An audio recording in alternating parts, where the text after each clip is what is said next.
environmental hazard. So what could be the physical hazard? Physical hazard means the accident. What type of accident can be caused by the chemical? So it could be the explosive chemical, flammable liquids, oxidizing liquids, compressed gas, then the corrosive metal. Then what could be the health hazard from the chemicals?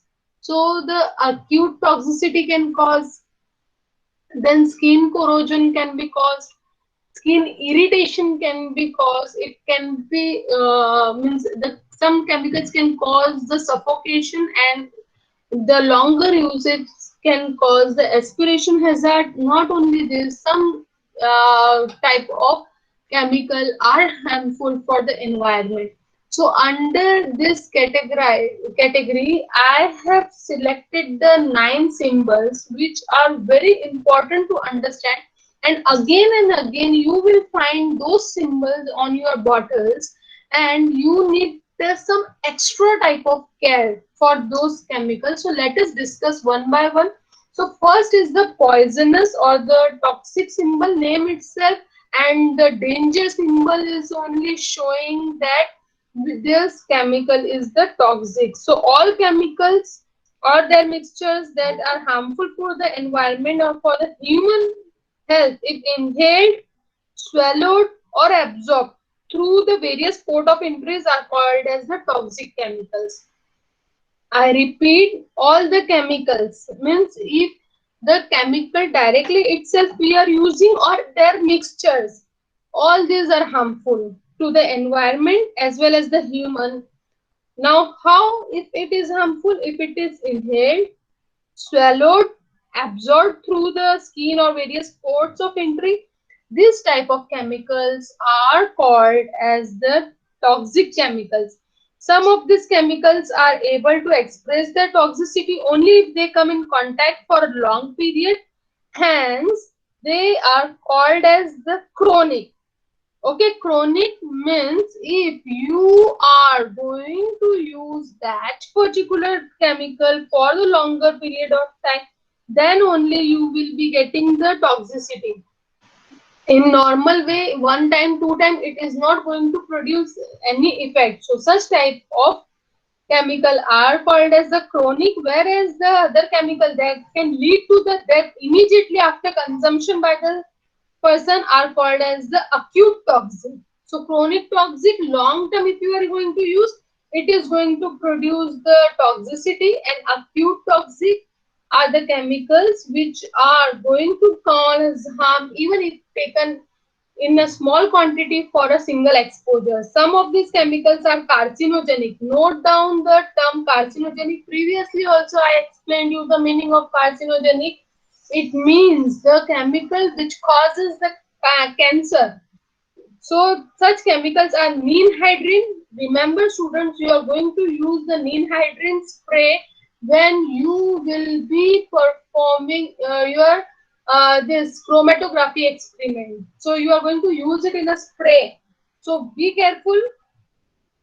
Or it may be the teratogenic such as benzene, whereas some are highly toxic, name as the hydrogen cyanide. Cyanide you might have heard many of the time that it is the poisonous. So it is advisable to either replace this chemical completely if possible, or use the alternative chemical which are less toxic or the non-toxic. But if you are going to use it, you must take a proper care. So after use of such substances in the experiment, it should be exposed of properly to minimize their toxic effect. It is not like that while performing practical, you will be take care of yourself and you will throw it where it may come in contact with others. So whenever you are disposing such type of chemical, you must be very careful to minimize its toxic effect to the environment or the other animal. It is not like that you will throw it to the water bodies. What will happen? It will harm to the fish also, right? So for that particular reason, while disposing of certain type of chemical, you should be very careful. So point to be remember that we will avoid contact such type of chemical with skin, and whenever we are going to use the toxic chemicals, we will make sure that we will take care of our skin by wearing gloves and the safety glasses.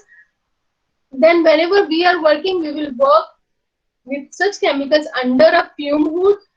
And then the most important, while disposing also, we will take a special care and we will wash our hands properly. Then next category, corrosive. Name itself is very dangerous, corrosive. So the substances which can destroy the exposed body tissue or damage the metal part of instrument by the chemical action is called as corrosive. I repeat, substances that can destroy exposed body part tissue or damage metal part of instrument by their chemical action are called as the corrosive chemical. Now, corrosive effect starts immediately after coming in contact with the target surface, such as our surface of skin, then cornea of eye, or mucous lining of respiratory and digestive tract. So, all strong acid and strong bases are extremely potential corrosive agent used into the biological laboratory for the various experiments. Some of this corrosive chemical also have the combustible nature. Hence, they can catch the fire, they can burn the object, and even they can explode when come in contact with the ignited burner or other such source of fire. So, while working with this chemical, special precaution needs to be taken. We should avoid any contact with the body surface by wearing apron. Without apron, I am not going to take you into the laboratory, but if you are going to work in other laboratory also, make sure when you are coming in contact with the corrosive chemical, first wear your apron because it can harm you very badly. Make sure you are wearing your gloves, preventing inhalation of the vapors or fumes by covering your mouth and nose with the mask and preventing ingesting them. Now, this is a very stupid thing to explain you that you are not supposed to ingest any chemical, and to avoid such type of accidents, we don't allow you to pipette any chemical in our laboratory. As in the last lecture I told you that we are giving you the pipette pumps for pipetting the chemical. So but still special care must be taken. It may be on your hand if you are using or you are performing the practical with the bare hands. So it may be on your hand and it may come in contact with your food. So while pipetting, if you are any point, if you are pipetting out, so make sure that you are using the rubber bulb if the pipette pump is not there. We have lots of pipette pump in our laboratory, but still we should be careful. So what we need to remember about the corrosive chemical, first of all, the strong acid and strong bases, all are corrosive. We should not inhale the fumes or we should not make in contact with certain type of chemicals. So what precaution we all are going to take? We will wear apron, we will wear the safety glasses, as well as we all are going to wear the mask also. Let us discuss the next category of the chemical, that is the explosive. Name explosion. We have listened many times. So what we need to remember about this type of chemical, they are highly reactive substances. They have the high potential energy. Okay. So this potential energy makes them capable of producing of an explosion if they are released accidentally or you can say suddenly. This can be caused by spark of light, heat and sound.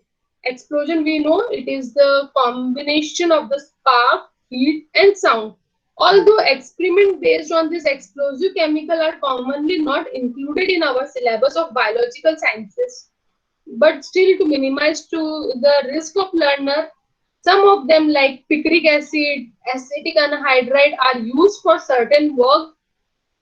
Some of these chemicals are stored in a specific liquid to avoid any explosion, such as sodium, which is always stored into the kerosene. The point to be remembered, sodium is stored into the kerosene because as it can explode after coming in contact with the moisture. Some other laboratory chemicals are non-explosive themselves but can catch the fire when they mix with the other chemical while preparing the reagent. Hence, it's of utmost importance to use this chemical under specific supervision of the teacher only, by taking all the necessary precautionary steps to avoid any accident in the laboratory. So what we need to remember about the explosive chemical, that they are highly reactive. They can produce the explosion, that means they can cause the sparkling of the light, heat and sound. Some of these chemicals are stored into the liquid to avoid contact with the moisture, because this moisture only making them explosive. So example I have given, sodium is stored into the kerosene. The next category of the chemical is the flammable chemical. Now flammable name itself is suggesting us that it is going to produce the flame. So all those gas, liquid and solid which gives out vapor capable of igniting and continue to burn in the air is called flammable chemical. It is not like that which can be flamed. When they are coming in contact with the this air and start burning, so they are called as the flammable chemical. So definition is all those gases, liquids and solids which gives out the vapor capable of igniting and continuing to burn in air, it is important, is called as the flammable chemical. Chemical of flammable nature are mainly liquids which are volatile. Volatile means which get evaporates in the nature. Hence all this evaporates very quickly and spread in the air in a short time. Such chemicals are classified as flammable or combustible based on their flash point. Vaporization of these substances mainly depends on the temperature and minimum temperature at which they produce to form ignitable mixture is called as the flash point. Students, you need to remember the term flash point. The flash point is the point when the vaporization of these flammable substances, which is mainly depend on temperature and minimum temperature, so at which they produce the vapor to form ignitable mixture is called as the flash point. Example, if liquid has the flash point less than 37.8 degrees Celsius, it will be called as the flammable liquid. Example is acetone with the flash point 17.8 degrees Celsius. Liquid, those whose flash point is higher than 37.8 degrees Celsius, such as aniline, have the flash point to 70 degrees Celsius, is called as combustible liquid. Once again, we will understand flash point. Flash point is what? It is the point when the vaporization of these substances start catching the fire. Okay, so it is depends on the temperature. So the minimum temperature is called as the flash point. So if the liquid which is having the flash point is less than 37.8 degrees Celsius, students, I repeat, the liquid which has its flash point less than 37.8 degrees Celsius is called as the flammable liquid. And example of such type of liquid is called as the acetone, which has the flash point 17.8 degrees Celsius, and the liquid whose flash points are higher than 37.8. Okay, we have maintained one term 37.8. So less than 37.8 is flammable and more than 37.8 degrees Celsius is called as the combustible liquid. Example is aniline, which is having the flash point 70 degrees Celsius. It means if the temperature raise more than 70 degrees Celsius, means if you are burning the liquid, so that time its vapor will start catching the fire. Lower the flash point, higher the risk, right? Because we know that it comes across with the room temperature. So lower the flash point, higher the risk to cause fire hazard in the laboratory. Hence, it is of immense importance while working with such flammable chemicals to avoid any accident to fire by avoiding all the chances of their vapors to come in contact with the source of fire. There is only one possible solution, right, student? Only and only what can we do? We can prevent them coming in contact with the air. So we will use flame woods to work for such chemicals. So what we need to remember, we need to remember 3 points. That is, the flash point is the minimum temperature, which causes the this type of substances to catch the fire. And if the flash point is below the 37.8, it will be called as a flammable. If it is more than that, it will be called as the combustible. So the chemical material is flammable or combustible. This should be kept away from the sparks and the open flame. Otherwise, there will be a very big accident into the laboratory. Let us discuss the next category of the symbol. This is related to what? This is related to the health hazard. So irritants, name itself is suggesting some type of irritation is going to produce. So these are the specific chemical and the physical agent which can cause inflammation. Now this inflammation will cause irritation when in come in contact with the body surfaces. So if exposure of this chemical to the surface take place for the long period in low dose, it will lead to the chronic effect. I repeat, if exposure of this irritant chemical to the skin surface take for the longer period in low dose, it is going to cause the chronic effect. Some of these chemicals are also show the acute effect. Now acute and chronic, now by now you all have understood. Acute means the effect which is causing the immediate effect. So some of this chemical also show the acute effect if administered into the high dose at once. So majority of organic solvents, strong acids, strong alkali, etc. are potential irritant chemicals which we are going to use regularly for our experiments. Certain physical agents like radioactive substances, ultraviolet light, or ionizing radiation are also in same nature. That means they are also producing the irritation. So that's why you must understand the procedure. Whatever practical you are going to do, you must understand the procedure. Then only start doing certain type of practical to handle such type of substances while using them into the different experiments. Not only this, you must understand the consequences, what is going to happen if you will mishandle the this type of means chemicals. So whenever you are doing, make sure that you are doing it under observation of your teachers. And whenever you required, if your teachers are prompting you, you will find me that 10 times I am going to prompt, and I may scold you also for into the laboratory for improper handling of the chemical. Just for even if you feel bad, I don't mind, but whatever is there, these precautions are for your health and to prevent you from the accident.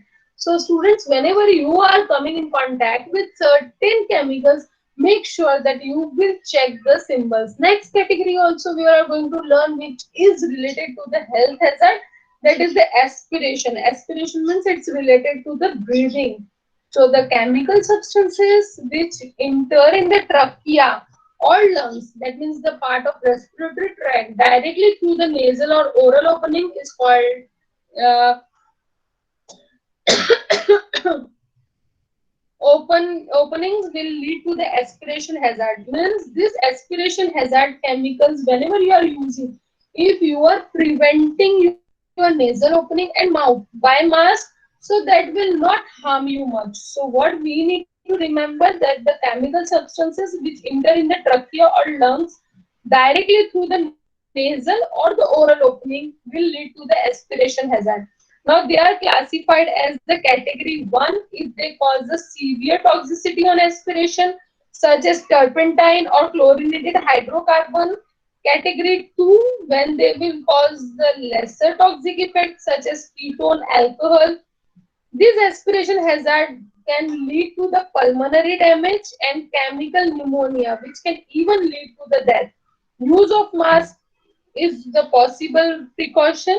So whenever we are doing such type of experiment, make sure that we will make use of the mask to avoid any type of the aspiration hazard. So what we need to remember, that aspiration hazard chemical when enter into the trachea through the nasal or the oral opening, it can cause the breathing issues. These chemicals are categorized into the two categories. Category 1 severe toxicity and category 2 less toxicity.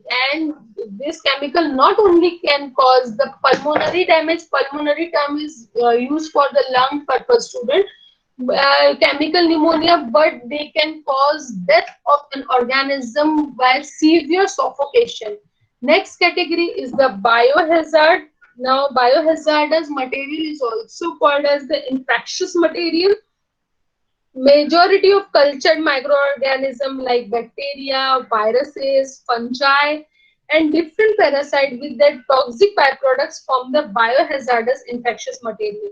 So whenever we are using it, now see when you all will go in TY, so hematology practical, you all are going to use the blood as well as serum and plasma. So that also come in contact with the biohazard only. So whenever you are handling this, you need to be very careful, and these particular substances need to be properly treated before disposing, because in the waste what will happen, they will start multiplying. Okay, if it is virus, now we all are under the severe attack of the virus, so we know very well what is the biohazard. So these have a potential to cause extensive damage to the other life form in the nature. Not only this, they are capable of causing disease in the human population, and even it can cause to the epidemic by causing contamination of the food material. Now, pandemic word is very much aware. Pandemic means global level if a disease is spread. Epidemic in a particular region. So wherever this biohazard materials are being exposed, so these materials can cause the means this can cause severe harm. So experiments using such type of organism are not actually included in this class for you, but most of the laboratories, when you might, most of you might be doing paramedical and all, so maybe you may come in contact, but in higher class you are also going to use the biohazard material. The most effective method to get rid of this hazard is either by incineration or autoclaving of this specimen immediately after experiment, or handling over to the bio-waste disposable unit to the municipal corporation. Municipal corporation has specially designed a bio-waste disposable unit. Okay, now see, we all are aware that the pandemic COVID-19, this is also a biohazard, and this virus remains in the body of the human even after the death. So you might have observed that the dead bodies are not written. Why?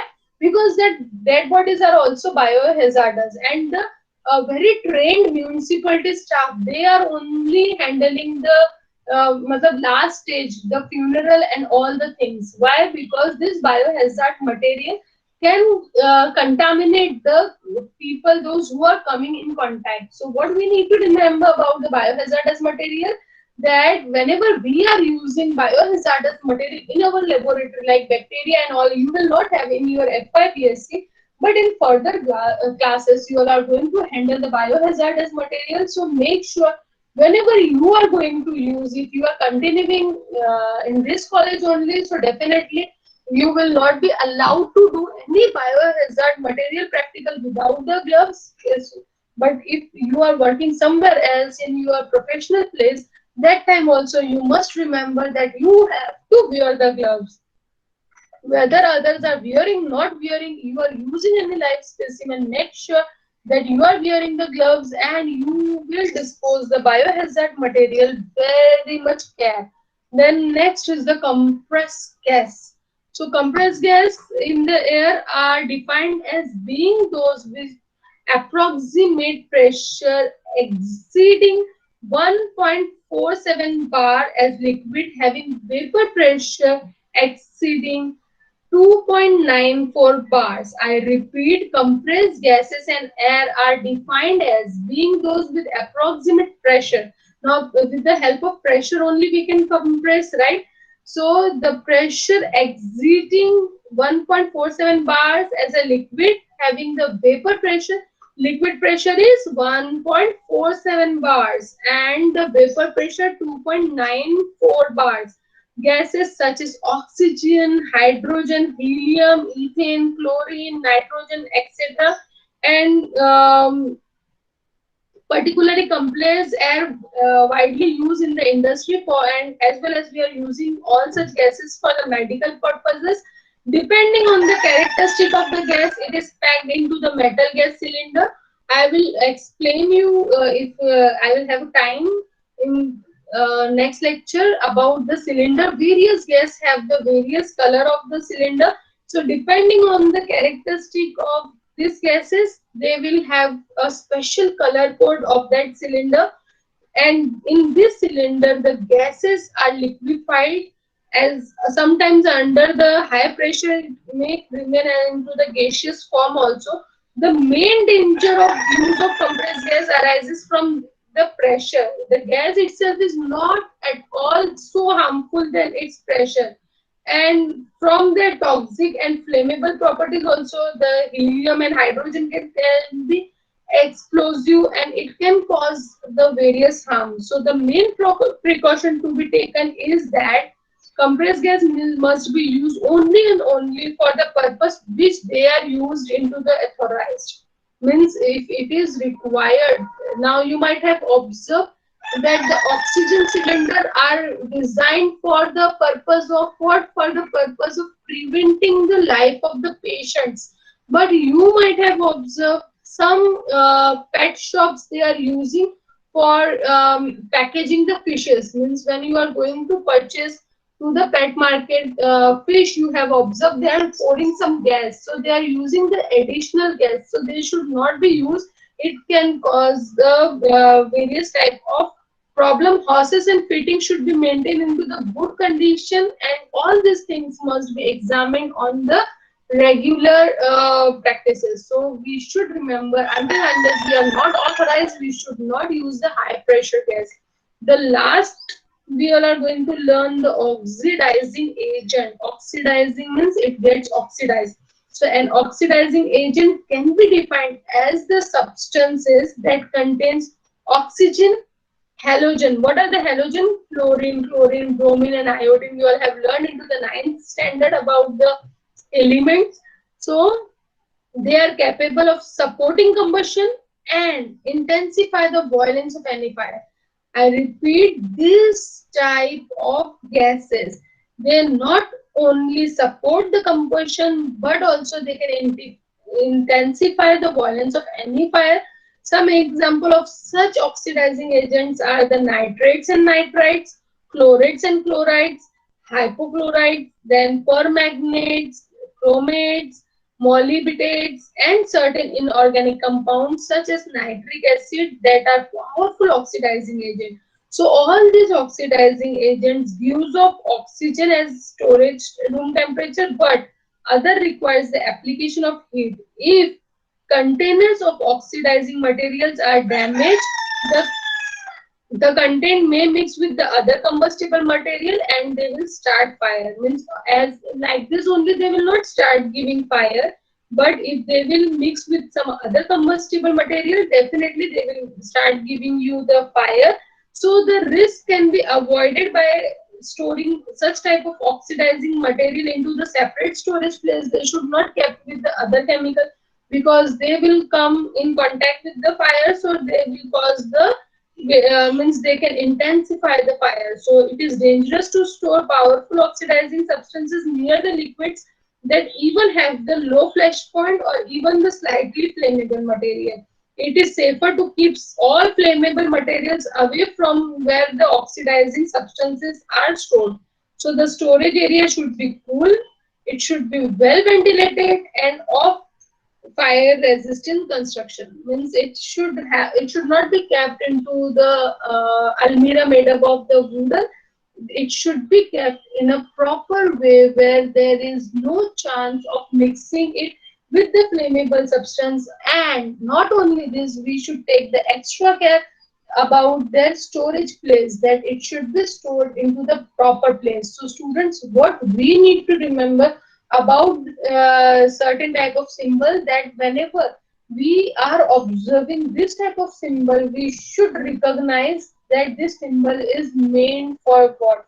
We all are also going to repeat this symbol into the practical. This is your theory part. In the practical also you have the same symbols, so you need to recognize the symbol. This symbol can be asked for the identification purpose. Now I am going to make one assignment. In the assignment, you need to identify the symbol. And see, no cheating should be done. The link of assignment will be given into this video description box only. So you, while solving the assignment, you have to identify the symbol, and if you are able to recognize and identify the symbol, what thing you need to remember about the symbol? You should remember the nature of that agent. Okay, what is the nature of that chemical, and what type of harm you can get from that particular substance if you will not take care of it. How you are going to dispose this type of chemical. Not only this, you also need to remember that the chemical, how the storage of certain type of chemical can be done. So this is all about the safety symbol and overall safety part. So in the safety of laboratory, we have learned about the good laboratory practices. We also have learned about the care what you are going to take in the laboratory. Not only this, we have learned about the various importance as well as the use of the safety symbol, and in detail this lecture we have learned about the safety symbol. So this unit name, as I told you, what is the name of our unit? Name of the unit is laboratory safety units and measurement. So safety, laboratory safety part is over. Now we all will go ahead of this unit, and next lecture onwards we all are going to deal with the units of measurement. So for this note, for this lecture, we'll stop now. But if you have any doubt, definitely you can ask me.